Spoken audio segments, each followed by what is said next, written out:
சிறுவனாக வந்து சோதித்த குருந்தமலை குமரன். கோவை மாவட்டம் மேட்டுப்பாளையத்திற்கு அருகில் குருந்தமலை அமைந்துள்ளது. இந்த மலையில் குழந்தை வேலாயுத சுவாமி என்ற பெயரில் முருகப்பெருமான் வீற்றிருந்து அருள்பாலிக்கிறார். தல வரலாறு: சுமார் 7 நூற்றாண்டுகளுக்கு முன்பு கொங்கு நாட்டை சேர்ந்த சில வணிகர்கள் சேர நாடான கேரளத்தில் மிளகு, கிராம்பு முதலிய பொருட்களை வாங்கி அட்டப்படி, குருந்தமலை, சத்தியமங்கலம் போன்ற ஊர்களின் வழியே சென்று மைசூர் சென்று வணிகம் செய்து வந்தனர்.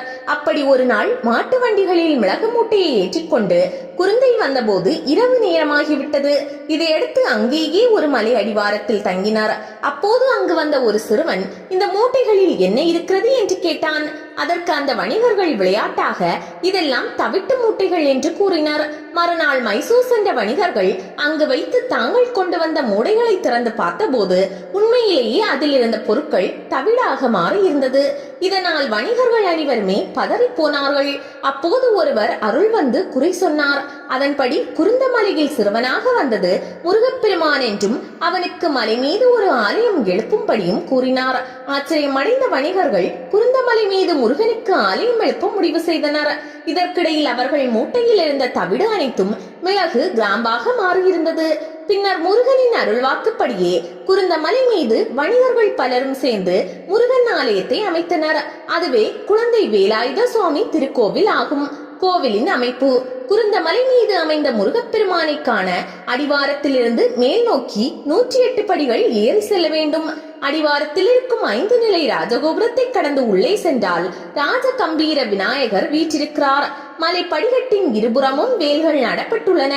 விநாயகரை தொடர்ந்து சப்த கன்னிமார்கள் உள்ளனர். 18வது படியில் கருப்பண்ணசாமியும் அதன் சற்று மேலே வடக்கு நோக்கி இடும்பனும் இருக்கிறார்கள். இன்னும் சிறிது தூரம் சென்றால் காசி விஸ்வநாதர் கோவிலும் அதன் முன்பாக கருங்கல்லினாலான தீபஸ்தம்பமும் உள்ளது. இடப்பக்கத்தில் நாகசன்னதி இருக்கிறது. இங்கு நாக தீர்த்தமும் மயில் தீர்த்தமும் சுனைகளாக உள்ளன. மயில் சுனையில் உள்ள நீர்தான் மூலவருக்கு திருமஞ்சனம் செய்ய பயன்படுத்தப்படுகிறது. இதற்கு மேலே சென்றால் மேற்கே பஞ்சாட்சர கணபதியும் பஞ்சலிங்கங்களும் வள்ளி தேவானையுடன் கூடிய கல்யாண சுப்பிரமணியரும் அருள் புரிகின்றனர்.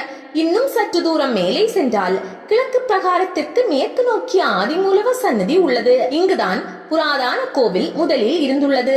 அதை ஒட்டி அகத்தியலிங்கம் ஒன்றும் உள்ளது. இவர்களை எல்லாம் வணங்கி மேலே சென்றால் கொடிமரத்துடன் கூடிய மூலவ சன்னதியை காணலாம். இங்குதான் குழந்தை வேலாயுத சுவாமி அருள் புரிகிறார்.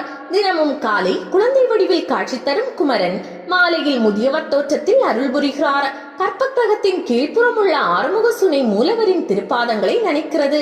இவ்வாலயத்தின் தலவிருட்சமாக குருந்த மரம் உள்ளது. குழந்தை பாக்கியம் வேண்டியும், கடன் தொல்லை தீரவும், திருமண தடை நீங்கவும், பாவ விமோசனம் பெறவும், திருஷ்டி பரிகாரத்திற்காகவும் இங்கு வரும் பக்தர்கள் ஏராளம். துன்பங்களை தவிடு பொடியாக்குவதிலும், செவ்வாய் மற்றும் நாகதோஷம் அகற்றி குருமங்கள யோகம் தருவதிலும் இவ்வாலய முருகப்பெருமான் வல்லவராவார். இந்த ஆலயம் தினமும் காலை 7 மணி முதல் பகல் 12 மணி வரையும், மாலை 4 மணி முதல் இரவு 8 மணி வரையும் பக்தர்கள் தரிசனம் செய்வதற்காக திறந்து வைக்கப்பட்டிருக்கும். அமைவிடம்: கோவை மாநகரில் இருந்து சுமார் 30 கிலோமீட்டர் தொலைவில் உள்ளது காரமடை.